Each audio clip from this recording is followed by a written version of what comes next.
Malawakang ulan sa Visayas at Mindanao dahil sa ITCZ, bagong tropical depression sa labas ng PAR o Philippine Area of Responsibility, patuloy na minomonitor.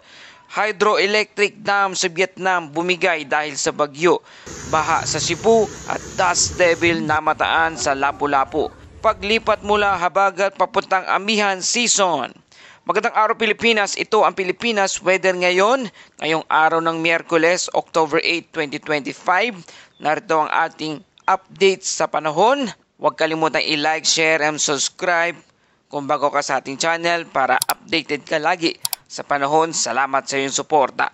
Mga kababayan, ang Intertropical Convergence Zone o ITCZ ang patuloy na nakakaapekto sa lugar ng Visayas, Mindanao at Palawan, habang ang northeasterly wind flow naman ay nakakaapekto sa silangang bahagi ng Northern at Central Luzon. Sa labas ng Philippine Area of Responsibility o PAR, isang tropical depression ang minomonitor, huling namataan sa layong 1,985 kilometers silangan ng Central Luzon, na may lakas ito na hangin na 55 kilometers per hour at may pagbugso na umaabot na 70 kilometers per hour, at kumikilos ito pa northwest sa bilis na 15 kilometers per hour. Sa ngayon, wala pa itong direktang epekto sa ating bansa, ngunit patuloy na binabantayan ng Pag-asa at ang International Meteorological Agencies. Para sa ating forecast weather conditions sa lugar ng Visayas at Mindanao at Palawan, asahan ang maulap na kalangitan na may kalat-kalat na pag-ulan at pagkidlat pagkulog dahil sa ITCZ o Intertropical Convergence Zone. Mag-ingat sa posibleng flash flood o landslide dahil sa mga katamtaman hanggang malalakas na ulan. Sa lugar naman ng Quezon at Camarines Norte, maulap na may pag-ulan dulot ng northeasterly wind flow. Posible rin ang pagbaha at pagguho ng lupa. Sa Cagayan Valley, Ilocos Norte, Apayao at Aurora, bahagyang maulap hanggang maulap, may mga mahihinang ambon, walang inasahang malaking epekto.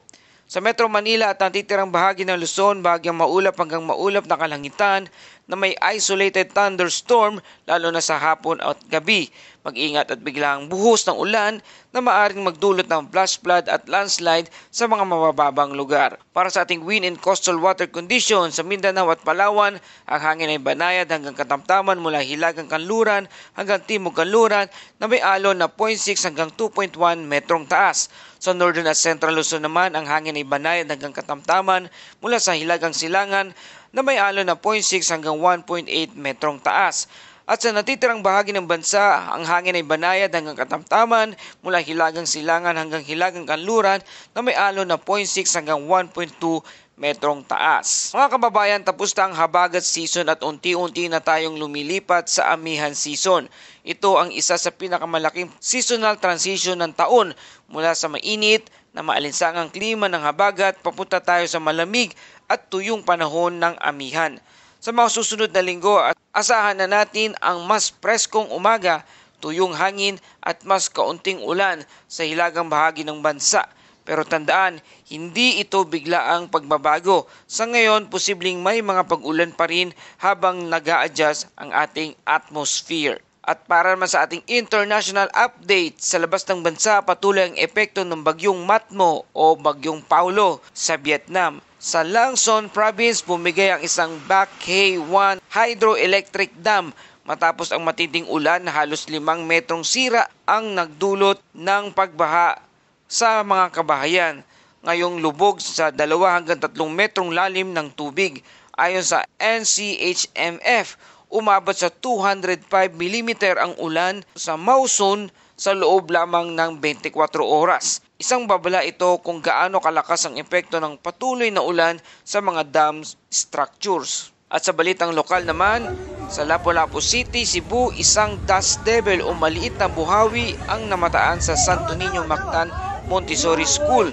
Ayon sa mga eksperto, natural itong nabubuo kapag mainit at tuyo ang paligid. Hindi ito kasing lakas ng tunay na buhawi, pero dapat pa rin mag-ingat sa mga lumilipad na debris. Sa Talisay, Manipis Road, Cebu, malakas na ulan na nagdulot ng baha. Parang ilog na ang kalsada. Iwasan muna ang pagdaan dito ayon sa mga otoridad.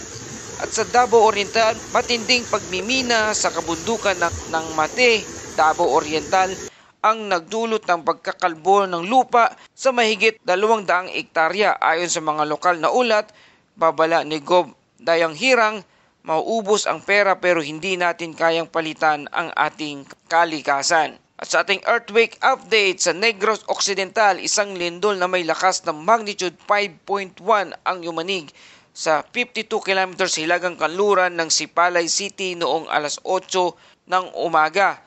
October 7, kahapon po yan. Tectonic ang pinagmula nito at may lalim na 9 kilometers at posibleng may mga aftershocks bagamat walang inaasahang pinsala sa mga nasabing lugar. Mga kababayan, habang unti-unting lumalakas ang amihan, mapapansin ninyo na mas malamig na ang simoy ng hangin sa umaga. Ito na ang sinyalis na papalapit na ang Vermont breeze. Pero huwag maging kampante. Ang ITCC ay patuloy ring nagdadala ng ulan, lalo na sa Mindanao at sa Visayas.